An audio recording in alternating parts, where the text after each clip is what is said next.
Welcome grade 8s to math lesson 7.3. This is on probability of independent events. I find it interesting every now and then. I'll like probably once or twice a year, I'll do just like an hour going to a casino, and I like those little slot machines. Even though I know they're designed to take my money. And what I find interesting is you'll find things like there's a chair set up like this against a machine. What that indicates that someone's been pumping money into it, and they're like, oh, it's gonna pay, because it's been taking my money, they think, right? So they tip their chair up, they run to the washroom, go to the washroom, come back, and it's reserved, right? If the chair is tipped. And I find that interesting, because I pass by that chair and I think, well, yeah, but it's the same probability every time. And I want to tell you that right now. It's the same probability every time. It's just like if I took this coin, well, integer tile, okay? If I flipped it, let's say I want a yellow, and if I flip and a red pops up, okay?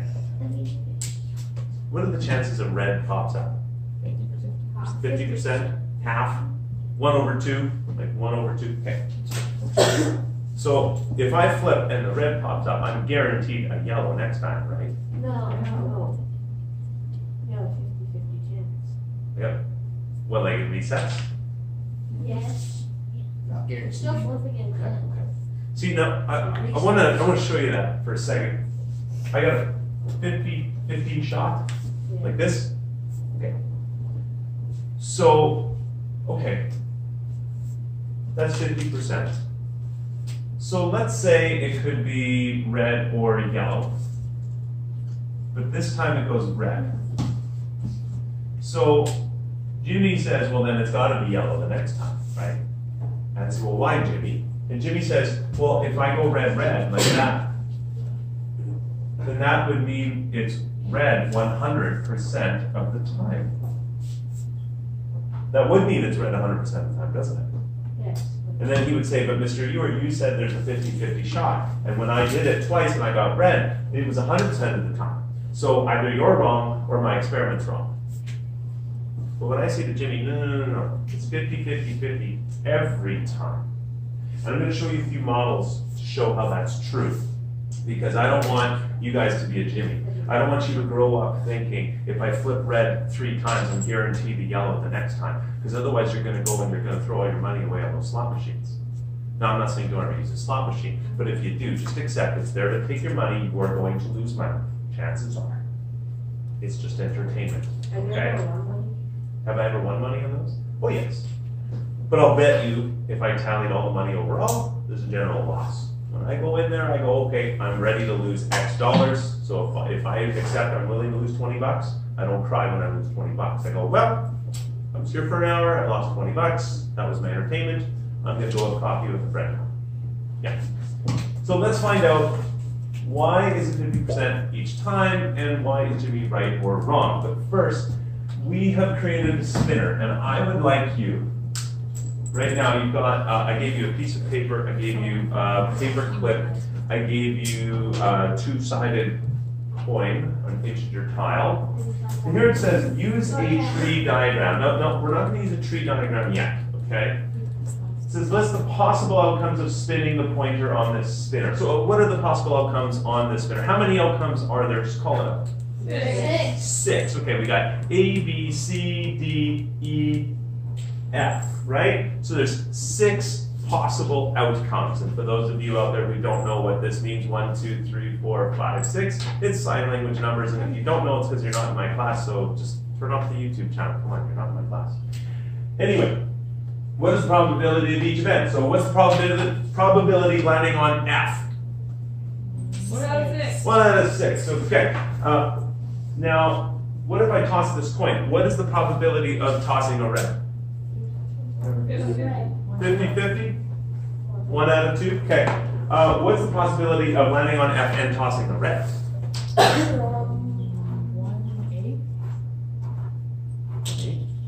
That's tricky, isn't it? Okay, so here's what we're going to do.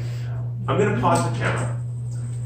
And you're going to spin your spinner. Now, to demonstrate how to spin your spinner, I'd like you guys to watch. Camera, you won't be able to see this, but that's okay. If you're not in my class, I don't really care to cater to your needs anyway. Here I've got my paper clip, I got my pen, I'm gonna put my pen down and I'm gonna flick that. So I put the pen down right in the center here, and I flick it, and I can see that I've clearly got one selection. Now, please label your spinner A, B, C, D, E, F. Now what you're going to do, you're going to spin your spinner. If it lands on F, great. If it lands on F, you're going to flip that coin. Got it?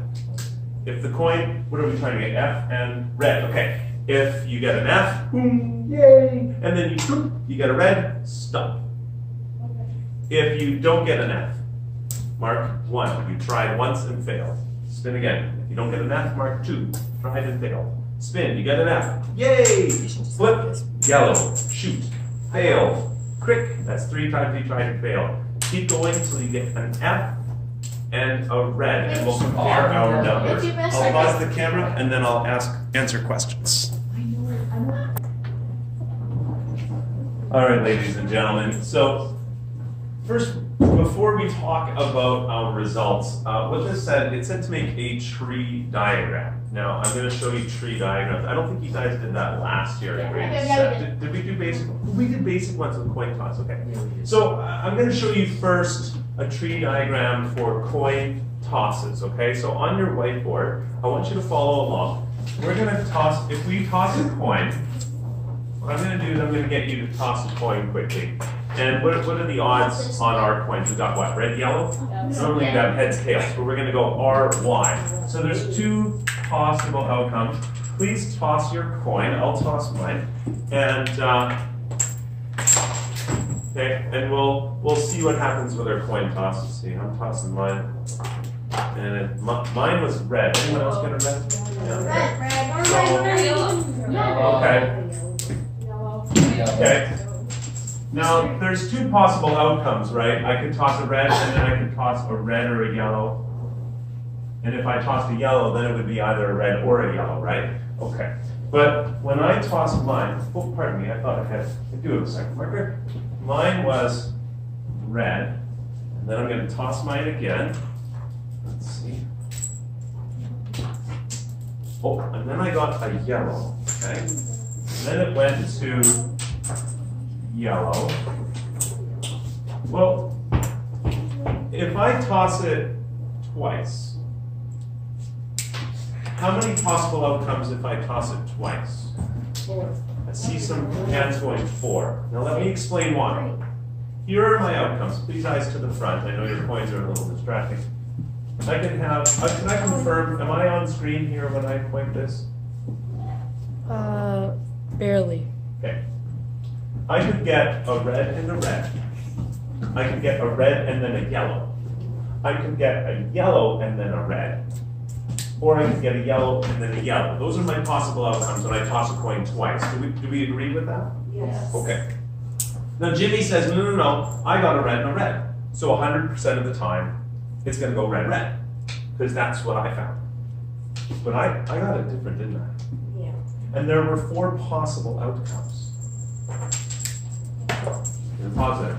Do we agree 4 possible outcomes? If I toss a coin a 3rd time, how many outcomes are there? How many do you think? 8. Think 8. Or no. Yeah. No, 6. Okay, well let's take a look. So, I could get red, red, red, or I could get red, red, yellow, right? I could get red, yellow, red, or I could get red, yellow, yellow. I could get yellow, red, red, or yellow, red, yellow. I could get yellow, yellow, red, or yellow, yellow, yellow. So how many outcomes? 1, 2, 3, 4, 5, 6, 7, 8. Oh. Anyone think it would be 8? Yeah. Okay, so if I tossed it 4 times, 16 was doubling every time, right? Because we got 2 outcomes, so every time it doubles. Okay. But wait, let me toss it. Oh, it was yellow. So when I tossed it, it was yellow. Does that mean every time I'm going to toss red, yellow, yellow?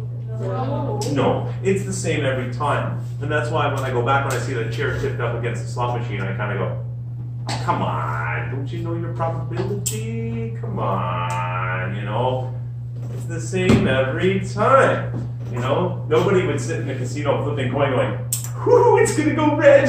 I know it because it was yellow. It is red, I'm so lucky. Probability is purely random. I'm gonna go out on a limb.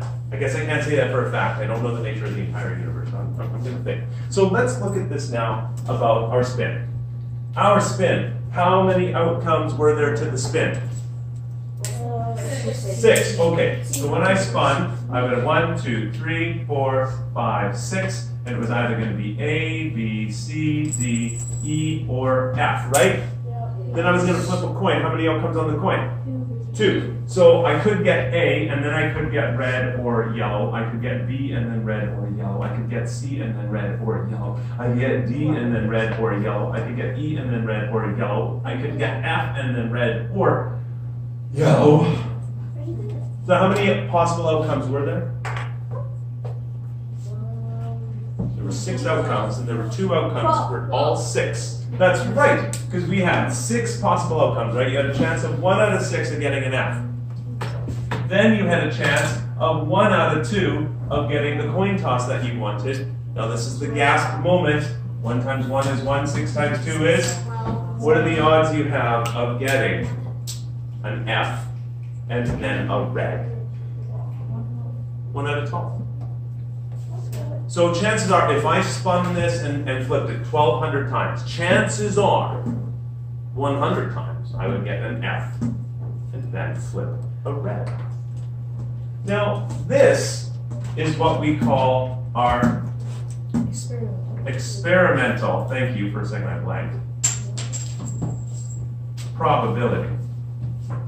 So what we mean is, what we know about probability is that we have a 1 in 12 chance of getting an F on the spinner and then flipping a red.